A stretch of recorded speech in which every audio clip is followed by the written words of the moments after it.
My name is Deryck, and I play in the band Sum 41.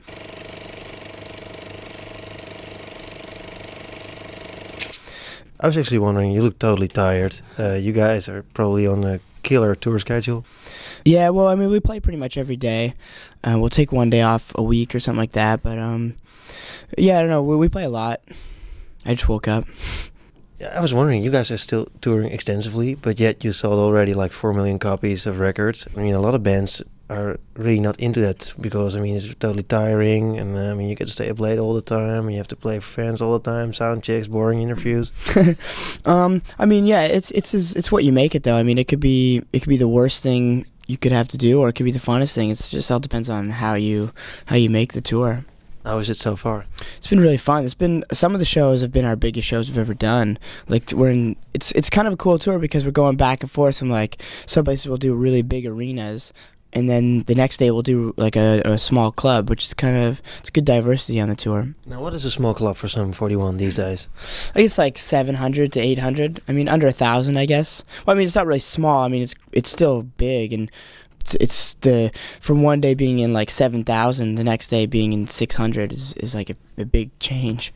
I was actually surprised to find out through you guys, through the web, that magic mushrooms are illegal in Japan. Is that true? Well, they were. They made them illegal in the past year, but they have this weird thing now. It's like a vial of this white powder. It's called blue mystic powder. And you mix it with water, and you drink it, and you're supposed to drink about half a vial to a person. And we had about 4 vials each, and it was just it was the worst night of our lives, really.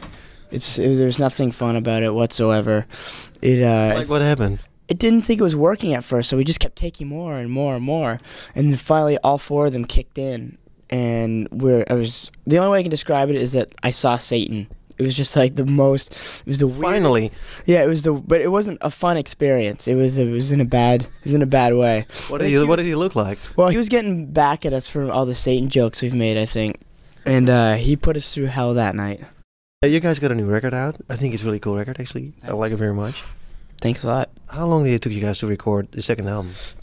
Well, we stopped last year in May and all the touring, and we went into a studio, and I just wrote songs for like a month and a half, and then we spent a month and a half recording it. So we took about 3 months off to write and record the record, and then we were right back out touring again right away. Why the title? It was funny. It kind of came up we never thought of a title, and it was the last thing we came up with for the record. And finally, our record company's calling us like, "You got to come up with a record title. You got to come up with a title, or it's not going to come out this year." We're like, "All right, let's sit down and think of a title." So we looked at the cover of the record, and it was like the first thing that came to our head. We're like, "What about Does This Look Infected?" And then everyone kind of laughed, and we're like, "All right, that was it." So it was like the first title we came up with. We didn't put any effort into it. It just kind of came up. So it's that easy, making music? Basically, I mean, that's how all the other record titles came up. We never even really think about them. They just sort of come up the very last minute, and that's how we use them for our titles. So now I've been wondering all day what Mr. Amsterdam had to do with the lyrics. Probably nothing, right? Somewhat. I mean, Amsterdam's a cool, like, place that's I mean, it's hard to explain. I mean, a lot of the titles don't necessarily have something to do with the song. The song is sort of a stab at popular culture and modern technology and our dependence on modern technology to do everything for us. So, I mean, it kind of doesn't really have anything to do with Amsterdam itself, but I don't know. I mean, Amsterdam's a cool, like, liberal place that doesn't look down on certain things that, say, North America does, and has less problems than North America does. So it's just, I mean, if every place was, or especially North America, was more like that, I'm sure we'd have less, like, I mean, we have the highest STD rate and the highest teenage pregnancy rate, and we have really bad sex education, and, I mean, I don't know, it's a different way over there, and it's probably not a better way for us, for North America. All the time I listen to your music, I get the impression that you guys are far better musicians than the music that you play. It goes too easy. Well, then we're doing a good job fooling everyone. I don't know, especially, well, on this last record, after all the touring we did, we definitely became better musicians than we were on the first record, because the first record, we had no idea what we were doing at all. And so this time around, we've been touring for 2 years, and we were a little bit better, so we could showcase our skills a little bit more. But I mean, that's what I mean, if you hear the hard rock solos and the breaks and the slower pieces, I mean, it's really good music. I don't know. It just kind of came out. We weren't really. It kind of surprised us too. We're like, hey, wow, we can play this stuff now. Like, that's pretty cool. All right. And then, I mean, what's on the record is about as good as we can get. That's as good as we are there. Hey, the opening song is a song about a girlfriend of you guys who was infected with HIV, right? Yeah, it's not really such an HIV or AIDS awareness song, but it's more about the situation and like sort of the scenario. It's like all of a sudden your life has changed and you have to deal with a new problem that's the biggest thing that's ever happened to you, and just realizing how quickly your life can change. I think it's a really good song too. How did she react to the song?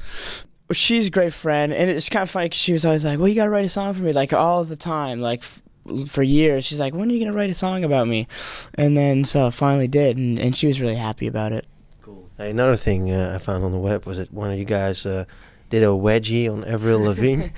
Yeah, Steve wedgied Avril Lavigne. We know her band really well because they grew up in Ajax, where we're from, and the drummer is one of our best friends.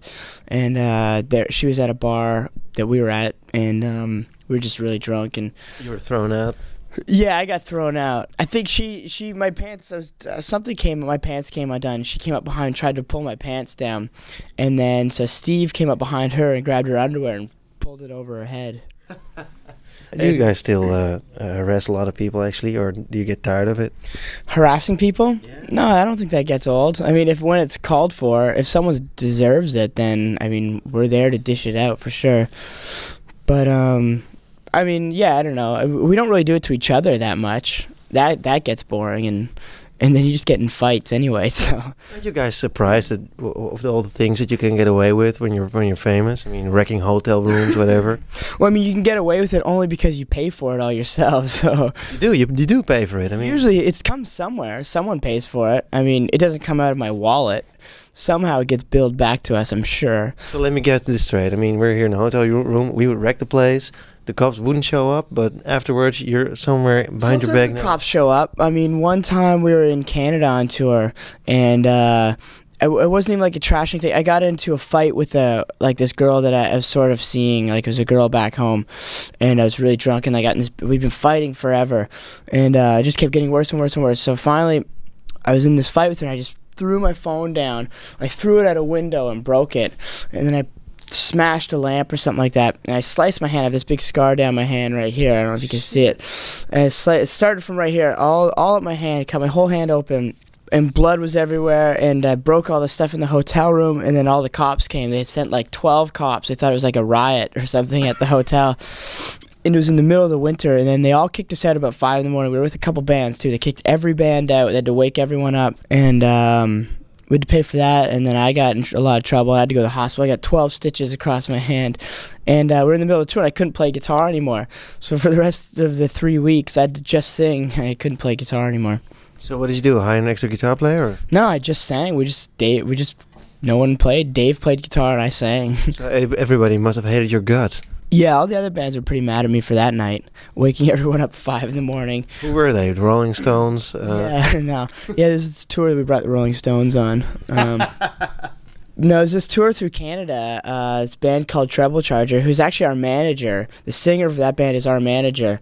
And they brought us on tour. We were opening up for them. This is about 2 years ago or 3 years ago. You still have the scar in your hand, man. Fuck. Yeah, it's starting to go away after about 3 years, but it started at the bottom of my hand, went right up to the top. Who did the artwork for the album? Because I think it's really good. It reminds me of the Misfits or a Ghouls Night Out. Or...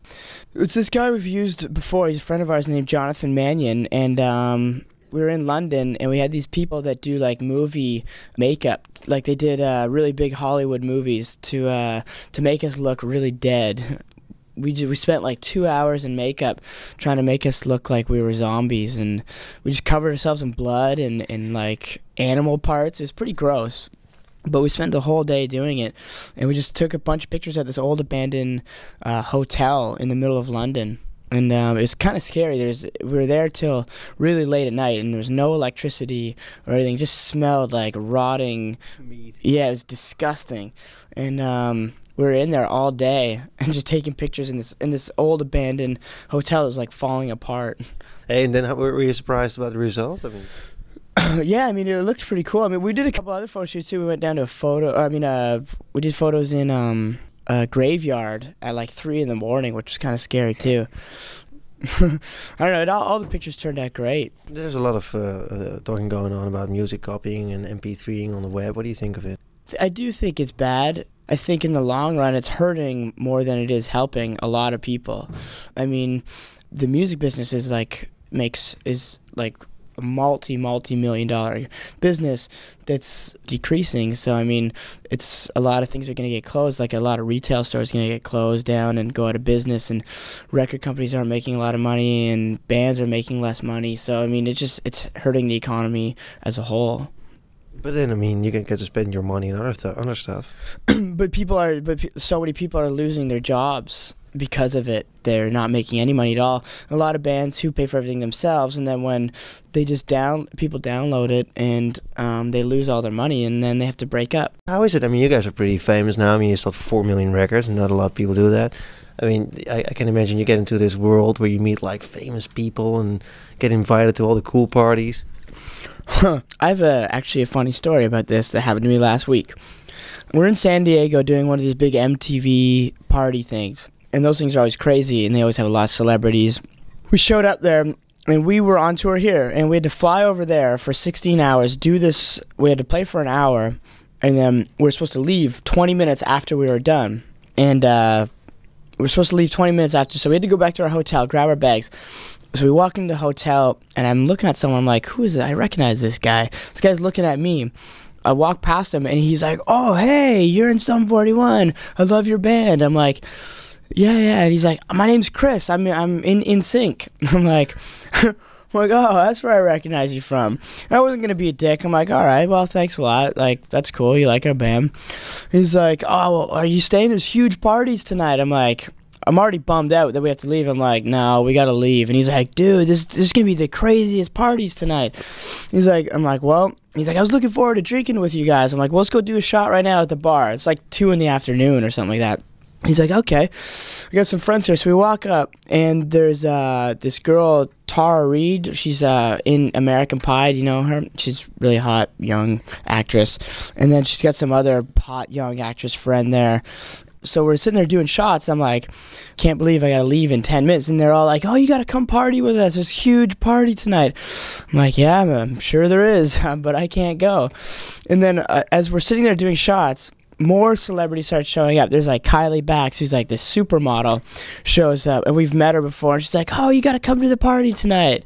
I'm like, I'm not coming to the party tonight. And then after about 10 minutes, I was on a plane going to France for a 16-hour flight, missing probably the biggest party I would ever go to. So the lesson is, you better be in NSYNC than play Sum 41. Basically, yeah. Those are the bands that really benefit from all this stuff. We sit on planes and drive around in a bus all the time. Don't even have time to spend all the money. No. Hey, one more last question. What's the Asshole song? Who's the Asshole song about? Do you know a person named Anna Nicole Smith? It's about her. Just Do you think she's cool, actually? Do I think she's cool? I can't stand her. I think she's a wretched pig. But that's my opinion. Okay, thank you very much. Enjoy the tour. Thanks.